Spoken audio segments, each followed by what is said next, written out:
Welcome to the Graduate Job Podcast, your home for weekly information and inspiration to help you get the graduate job of your dreams. Hello and welcome to the fourth edition of the Graduate Job Podcast. Today I speak with Steve Rook, the best-selling author of the Graduate Career Guidebook, as we cover the topic of career planning. Not sure on the first steps to take on your job hunt? Or do you feel like your career isn't quite going where you want it to? Then this is the episode for you. A transcript to the episode and links to everything we discuss can be found in the show notes at graduatejobpodcast.com/career planning. But without further ado, let's go straight to episode 4. Hello and welcome to another edition of the Graduate Job Podcast with your host James Curran. Today I'm very pleased to welcome Steve Rook.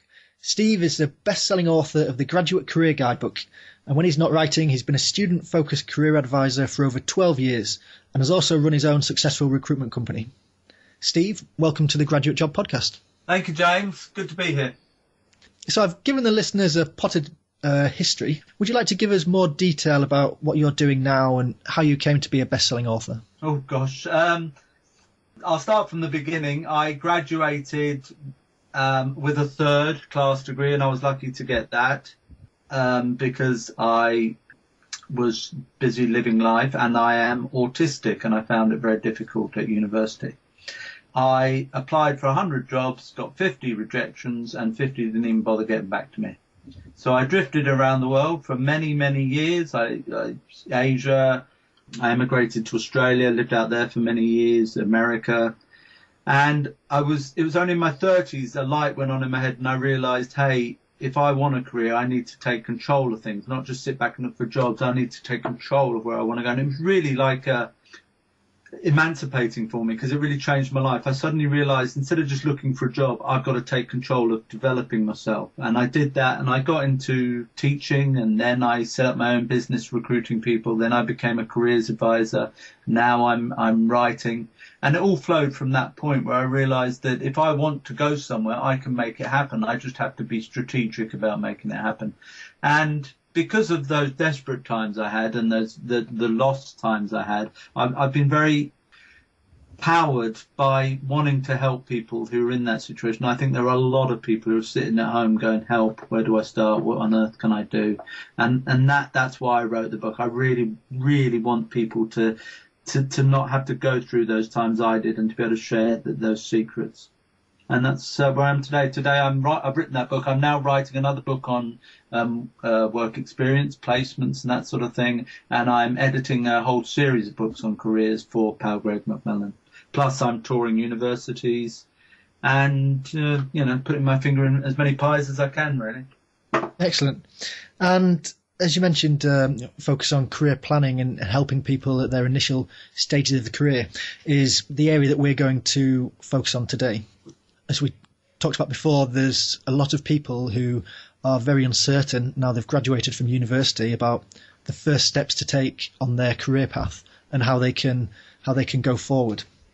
So thinking about that in career planning, where do people need to start when they don't know where to start? The ultimate question. The obvious answer is it's probably best to start on a journey from where you are and get to where you want to go. And so start from where you are. And what I mean by that is try and figure out where you are.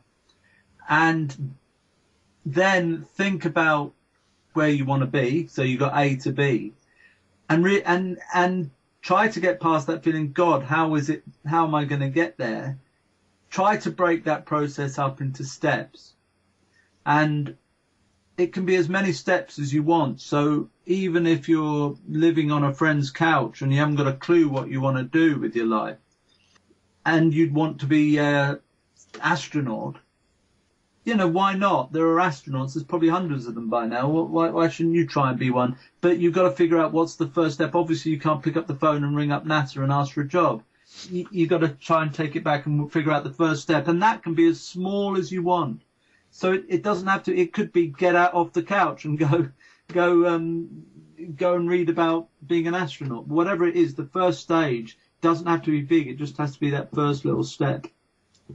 And in terms then of I think one of the problems that people I've spoken to face is that they feel there's so many options out there. They've graduated and there's so many things they want to do, and they're not sure about how to narrow down the options so it's a more tangible, easier place to start. I mean, how would you recommend that they break it down and so it's not such a huge, insurmountable problem? Yeah, James, I agree. That is, I think, the biggest problem for graduates today.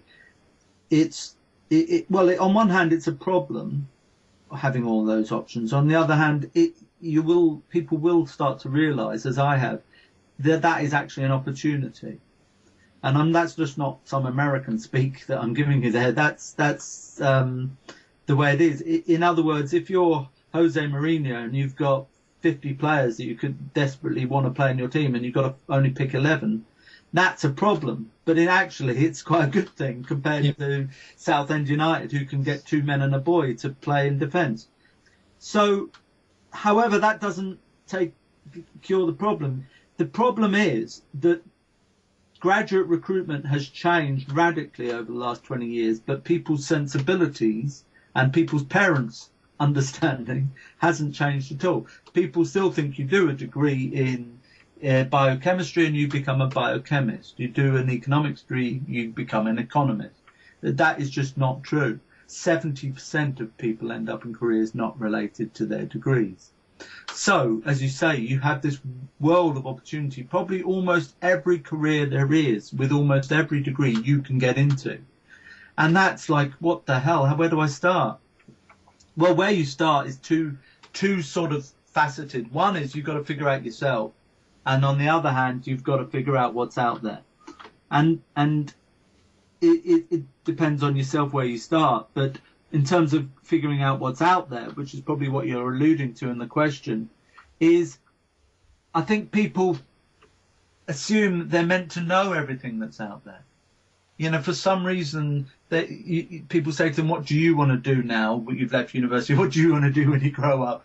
And you're meant to know the answer. Well, we all know teacher, lawyer, work for the BBC. We all know these sort of main criteria, these main jobs, these obvious jobs, dentist, doctor. But very, very few graduates or students know more than 10% of the careers that are out there. And there are actual ways of researching that beyond your own experience. People feel they have to know what these things are just from their own experience. So the first step, I say, is get out of yourself and do some independent research, some objective research where you look and see what your options are. Before you can choose an option, you need to know what your options are.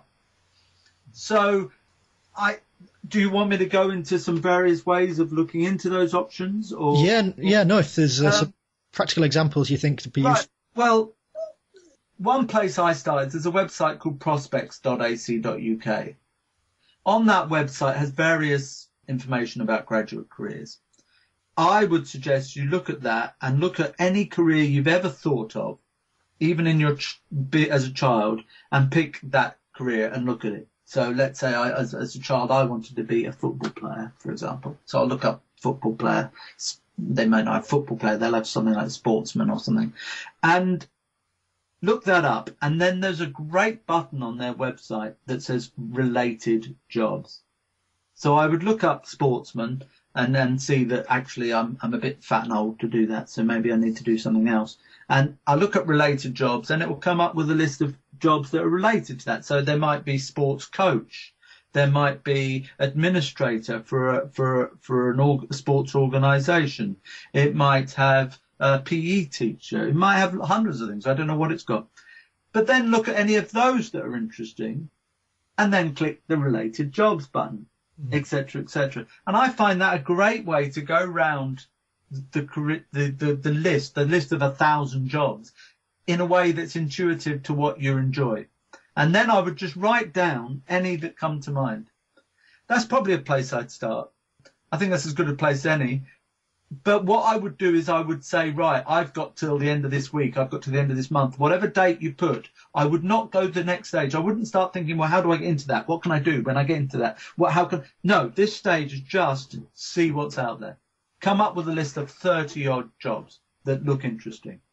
That's all I'm doing. Because if you break the process up, it's like breaking a project up for a university. The projects you get towards the end of university are too complicated to do in one go. So what you intuitively do is break them up. And that's the key to taking control of your career. Break it up. So the first step, see what's out there. Come up with 30 ideas, full stop, and then move on to the next step. And that's one way of navigating the prospects website. I know I sound like a salesman, but this is only a half an hour podcast. I could go on for 2 hours about the ways you can look for roles. But luckily I've written them all down in my book. So yep. And in the show notes, I'll linking to, there'll be links to the prospects website and the links that Steve just mentioned. So you talked there about finding what's out there. How then can people think about their self and what their particular skills are and what they'll be good at? Well, you're right, and thanks for picking up on that other side of it, because it's absolutely crucial that you own this process and you realise that this isn't an academic, theoretical process to look at jobs, and jobs are boring, and just look at careers, and careers has so many horrible connotations. This is about excitement. I know careers advisors have got this bad sort of reputation of telling you, oh, you should have been at this, or you can be this, or you'll never be that. For me, I've never said that to anyone. It's always about dream. This is your life. You get one opportunity. You've probably got 80 odd years left in your life. Why not find something that you really enjoy? So the way I break it up is 1, your skills, what you can do. 2, what you enjoy doing. And 3, what you want from life.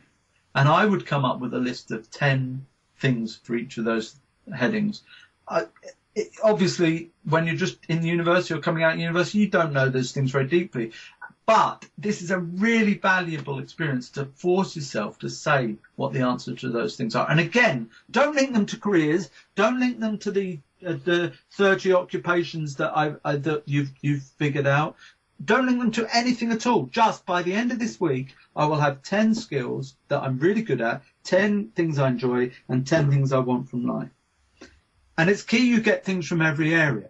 For example, if I go back to my example of being a pro football player, if I had listed my 10 skills, 10 interests, and 10 motivations, or what did I say, 10 skills, 10 things I enjoy, and 10 motivations being what I want from life, I would have 10 of my motivations ticked by being a professional footballer. I would have 10 of the things I enjoy at being a professional footballer. So I would have 20 out of 30. This is going pretty good. But when it got down to skills, it all goes very quiet because I'd get none. I haven't got any of the skills to be a professional footballer. So I would get 20 out of 30 and have not one of the skills. Therefore, it's not worth even thinking about that career. I need to find things that fit all 3 categories. So, for example, once I worked in a petrol station at the weekends. I had all the skills to do that job, but within a few weeks I'd learned it like the back of my hand. Fine. I actually reasonably enjoyed it. It's the middle of the night. No one ever came in. I could relax. I'd probably get 5 out of 10. But motivations, what I want from life, did it give me anything I wanted from life? Nothing at all. So I couldn't really see that as a career because I only got 15 out of 30 and I didn't get any of the things I want from life. So what I would suggest is I would list those skills, interests and motivations for a week. For another week, I'd see what's out there. And for the next week, I would put each of those 2 things together. I would match those 30 ideas with the 30 things I've defined about myself. You don't have to do it so formally like I'm suggesting. But I think that when you're lost and you're struggling, it's good to have that structure to sort of engage you. And believe me, when you start doing something about this fear, these big fears we have, like when I was teaching little kids, they'd have a maths block. They get so scared about it, they couldn't break into it. And I think people like that with careers. It's like the world's falling on their shoulders. So do something about it. And when you start, actually, you get real engaged because I'm actually getting there. So I would do it structurally, and I would come up with my 30 ideas of jobs and my 30 criteria about myself, marry the 2 together to come up with a short list of, say, six positions that match pretty much who I am. Excellent. And you mentioned that in the early chapters of the book, and what I really liked about it is you do highlight the fact that it's to do that does take effort, and it's not an easy process, but you need to put the effort in and take your time to be able to realise what it is that you want to do. Yeah, I've very rarely noticed a lack of effort amongst students and graduates in terms of their careers. What I've noticed overwhelmingly is, well, using that word overwhelmingly, is being overwhelmed. I think almost all students and graduates who I talk to who are struggling, it's because it's just too much. And it's too much in their terms because they don't know what to do. They're ready to do the work. They're ready to put in the hours, but they don't know where to put them in, what to do. And I think that's what's really frustrating for people. When you're there, you want to do it, but you don't know where to start. You don't know what to do. So again, I find that if you do get this structure, there is no real effort no problem putting the effort in, because once you start actually forcing yourself to write jobs you like the look of, 90% of them will be stupid jobs that when you research them using all the tools I list in my book, 90% of the jobs you look at will be no way near you. For example, there's a computer program on Prospects I really recommend called Prospects Planner. 95%, if not 98% of the jobs that comes up with will be ridiculous for you. And people look at it, they bring the report in to see a careers advisor, they look at it themselves and think, what a waste of time. It's not a waste of time, because there will be 3 or 4 ideas on that list that are brilliant for you. So it's putting the work in and being prepared to engage with it and say, right, I've got this long list of jobs, but they're all crap. There's one that might be interesting. I'm trying to really say, right, I'm going to get 30 jobs, whatever it takes. I'm going to use all these sources of information. I'm going to get 30. And when you put that effort in, you get a lot more back. So it really does engage you and keep you going in the journey. I liked your idea of making sure that that initial searching activity was time-boxed. I know that you mentioned dissertations earlier. When I was doing my dissertation, I almost had a paralysis by analysis of just, it was easier for me to keep on researching than actually stopping and doing the work and writing it, which was the difficult thing I kept on putting off. So I just kept on researching and doing more research and research. With careers, people just drift a year, and they say, oh, look, I thought about this and I thought about that, or I applied for that. But what they're saying is they're not taking control. They're not, you use your word, time boxing it. They're not saying, I'm going to strategically take control of this. And one reason is the fear of rejection, the fear of actually crossing jobs off, because that means you're even lessening your options. The fear of facing up to the fact that it's your life, and to get what you want, you need to really go for it. It in many ways, it becomes so daunting that it's easier to just not face up to those, because you keep your options open. But actually, you're not keeping your options open. You're just drifting. So if people follow your advice and they narrow down then some of the particular roles that they're interested in, what is the next step then? And now you've got the role, how do you then start planning and thinking about how you're going to get that role? Well, let's say I've got 6 jobs on my shortlist that I had 30, and I've narrowed them down using my assessment criteria of who I am. And I've got about 6 jobs, 6 occupations on my list that look reasonably pretty interesting. I think you've got to, first of all, do a bit of book research or internet research and figure out more about each of these things. And probably out of that 6, 4 of them will stay strong, and 1 or 2 you'll suddenly realise, actually, that's not what I thought that job was. Maybe that isn't for me. So there you narrow down, you get 2 off your list, you've got 4. Then, really, again, book research, figure out the route into it. So if you wanted to be a solicitor, for example, and you've got a history degree, you'd probably have to do 2 years of extra postgraduate study and then get a training contract to be a solicitor. So the first step then is that first year of postgraduate training. And what I would do then is, you can read every book in the world about being a lawyer, but you don't know until you get in their shoes. So I would think, who do I know, either on my social networks or in my real networks, who knows someone in that profession? So my dad had a car accident a few years ago and was working with a solicitor. So they got on pretty well. why don't I ask my dad to get in touch with John Humphreys at that firm and say, can I come and have a 5-minute chat about being a criminal solicitor? And then go in and have a 5-minute chat with him. And people generally say, yes, it's amazing if you target them in such a way. If you just go from out of the blue, they're not. But if your dad knows them, or if your mum's sister's pool attendant knows them, whomever, we all know people who know people who know people. In fact, it's been proven that if you take that 6 degrees, the 6 degrees of separation, we all know everybody in the whole world. So you can't say, I don't know anyone. You do. If you know one person, they know someone who knows someone. So I would get out there and try and meet people who know about each of these 4 things. It may not be so easy with something like management consultancy or whatever, but it's easier than you think. Careers advisors at university will know people who know people. Student societies at your university will know people who know people. Your online networks, people come and visit universities. All sorts of people know people. So just reach out and say, do you know anyone that would, John, do you know anyone that could help me? And I would try and get out there and chat to people and get a further idea of these careers, sit down for a 5-minute chat with people. And then like the law one, I would say, right, thanks for the chat. Can I come and shadow you next week for a day or 2 just to see what it's like? And what you're doing there is you're networking, but you're also getting your foot in the door. Then I would say, I've got summer off, can I come and help out just for a few days a week, just on a voluntary basis? And then in your next year, maybe you could get a placement over that summer. Either way, there's loads of ways, joining a society at university, joining local societies, getting involved with jobs in that section, or volunteering in legal sort of areas.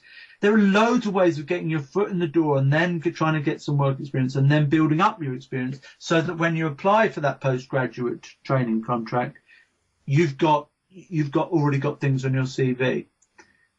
The issue of experience is the classic catch-22 that students face, is that they applying for jobs which need experience, but they don't have any experience. So how do you get the experience? As you mentioned, networking, so you can get that internship, so you can get that job shadowing, or is the right way to do it? I think we all have experience, James, and this is so in what I've realised in latter life is that that's nonsense. That catch-22, because we all have experience. We were all born. We all grew up. We all have I've unfortunately got 48 years of experience. We're all full of it. So saying you don't have experience is nonsense. We all have experience. The point is that people think that they can jump from where they are to an internship. An internship is like 6 levels down the experience route. So, you're not just going to go from having no work experience to get an internship. You need to join societies, join clubs, meet people and talk to them like I discussed. Try and get your foot in the door with a voluntary organisation. Try and join things at university. There's all sorts of things you can do, and they're just everywhere where you can get out there and help people in some sort of legal sort of context. Join the Citizens Advice Bureau to help people. There's loads of ways to get your foot in the door, which will turn into a bit more experience, which will turn into a bit more, which will eventually turn into an internship. So what the struggle is not getting experience. It's thinking you can jump up that ladder, up 6 rungs of a ladder at once. You've got to take it easy and do it one thing at a time. I love the comment in your book about you need to leave the house and get busy. It's a bit cruel, isn't it? It's just that no one's going to come and knock on your door and say, I've got this great job for you. So you need to take control of it. And if you're busy 20 hours a day doing all sorts of different things, one of those things will lead to something. It could be that you're working in a supermarket and you're checking out the biscuits for some guy in a posh suit, and you say, what do you do? And he says, I'm a solicitor. And you say, well, could I come and have a chat with you? You never know when the breaks are there. So you need to get out there and just put yourself out there and keep an eye out for opportunities. Definitely. You talk in the book about going on to study in postgraduate study. What are the correct motivations for wanting to do this, as opposed to just, I can't get a job, so I'll do something? Well, yeah. it's great you talk about the correct motivations. I think most people put the cart before the horse with this. Like you say, they just assume doing postgraduate study will get them a better career. And so they go into it. And what you'll find is that postgraduate study can indeed enhance your career, but only if it's appropriate to that career. So if I take you back to the question, well, what are the correct sort of ways? The first one is clearly, I enjoy the subject. I think that's the most wonderful reason to do postgraduate study. Forgetting your career, I just love telecommunications. I'm going to do a master's in it. I just love it. What a great sentiment. I mean, if you've got that sort of money, because they're expensive, but what a great motivation.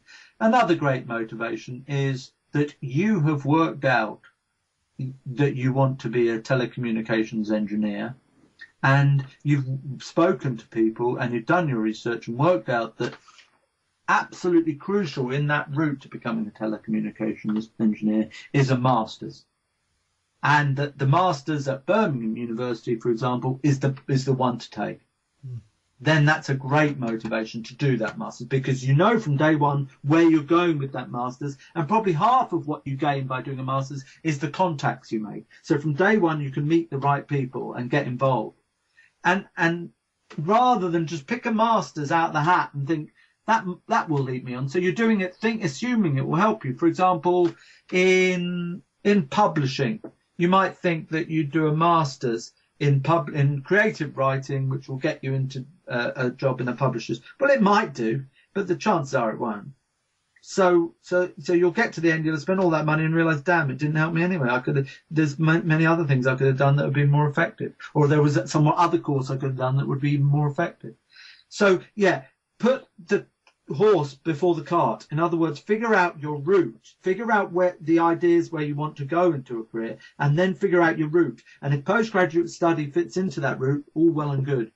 But don't do it thinking about the postgraduate study and where that goes, because that's often a bit of a cul-de-sac. No, I agree. And as we talked about at the beginning of the episode, with planning out what your path is and what steps you need to go along, if you can think about that by doing postgraduate study, it's going to tick off the need for X, Y, and Z, whether it's experience or contacts or that higher degree of knowledge that you need to get the job of your choice, then it's a great way to do it. I mean, in my experience, having interviewed people and seen two candidates, one who's maybe got a year's of work experience that's relevant, and one person who's got a year of postgraduate study, most of the time tend to go towards the experience and the practical skills that have been developed there, whether it's at home or whether it's travelling abroad. Yeah. I think it's a very easy road to fall down, because academics in universities tend to have a erroneous view of how important academia is, because they're in it. and you can get this feeling, having gone up from university straight from nursery all the way through, that more and more education is inevitably better. Well, it may be, but it isn't. At some point, an employer wants you to be able to do the job, not necessarily know what the latest theory is to do with whatever. Of course. Steve, I could talk for hours about your book. Good on you. Yeah. Unfortunately, we're drawing to the end of the half hour, so let's move now to the lightning question round. All right. Which book, could be on any topic, would you recommend that students or graduates must read? I'm sorry, James, but I can't look past my book. It's an impossible question to answer. I'm, on the whole, quite a negative person about my skills and my achievements. But in this regard, I think this book is amazing. It's amazing because I did achieve what I wanted. It does give succor, and it does support, and it does provide a manual for people who are lost and looking to try and figure out where they're going in their lives and their careers. And I'm so passionate about it that, if one person as a result of this podcast picks this book up and has a bit of a eureka moment, then that really just really sends me into a spin. It really makes my day. So I've got to recommend my book. People can look at it in many different ways. They can approach it whether they've got a job, whether they know what they want to do, or whether they're completely lost. I think it will really help anyone listening to this podcast, and why I've agreed to do it with you. The links to the book will be in the show notes, and check it out on Amazon. The number of 5-star reviews is testament to the fact that people are finding it useful. Well, I hope so. You talked about using Prospects and the Prospect site. What must-have internet resource would you recommend to help people with a job search? I think the all modern technologies have a tendency to think they can usurp older technologies. When colour TV came out, it probably did kill black and white TV, but TV itself didn't kill radio, did it? We still listen to radio. I've got a fountain pen here. I use it, even though biros were invented, I prefer it. I think there is a place for all technologies, and I love the internet for giving information and advice on any number of career topics. But what they lack is guidance. What they lack is that avuncular uncle putting his arm around you and trying to take you through the process. And I think people who just think, I got to look at the CV, I'll look at a website, are missing the point. They need a much deeper and richer experience, which a book can give. However, I was thinking about this. I lent heavily in my book on the University of Kent's Careers Service website, and I would recommend that. Excellent. And finally, what one tip would you give people that they should start following today to improve their job hunting skills? Take control. Excellent. Steve, it's been a pleasure to have you on the podcast. But before we finish, what's the best way for people to get in touch with you and to find out more about what you do? Good question. One of these days I'll develop a website and sell my book on the website. But at the moment I haven't. So probably either my LinkedIn profile or my email address. My LinkedIn profile, you'll just have to look up Steve Rook on LinkedIn. And join me and my thousands of fellow members. And my email address is my name, which is Stephen Thomas Rook, which is Stephen with a V. Stephen Thomas Rook, Stephen Thomas ROOK @yahoo.co.uk. Thank you. And as I said, both of those will be linked to in the show notes. All right, cool. Steve, thank you very much for your time. It's much appreciated. Okay, James. Thanks again to Steve Rook for sharing his excellent advice on career planning. In terms of my personal top 3 points to take away from this episode, first is a message of positivity. As Steve says, it's a world of opportunity, and having so many different options might be daunting initially, but ultimately it's a good problem to have. As he says, if you want to be an astronaut, why not? This is your life and you get one opportunity to live it. The second key point for me is having set your dream is to then break down the steps to getting there. You need to put actionable steps in place to get you where you want to go. Steve talked about thinking about the 10 skills, the 10 interests and the 10 motivations and using that as a basis for planning your career. Put the effort in, do the research and use tools such as a Prospect Planner and also Plotter, which is one that we didn't talk about in the show but is a really useful one which I'll link to in the show notes. Finally for me, I loved his point about experience and the fact that we all have experience. It's just a question of looking at yourself and examining which experiences you have that you can talk about and you can build on. As he said though, don't try and jump 6 levels at once. Whether you're working towards a job or an internship, look at the intermediate steps and how you can build from where you are to where you want to go. The full transcript of today's episode can be found on the website at graduatejobpodcast.com/career planning. Please do get in touch via Twitter as well at gradjobpodcast. And finally, please leave a review on iTunes. I read everyone and it's great to hear your feedback. Do join us next week when we have author Mildred Talabi sharing her tips for how to use social media effectively in your job search. I hope you enjoyed the episode today, but more importantly, I hope you use it and apply it. See you next week.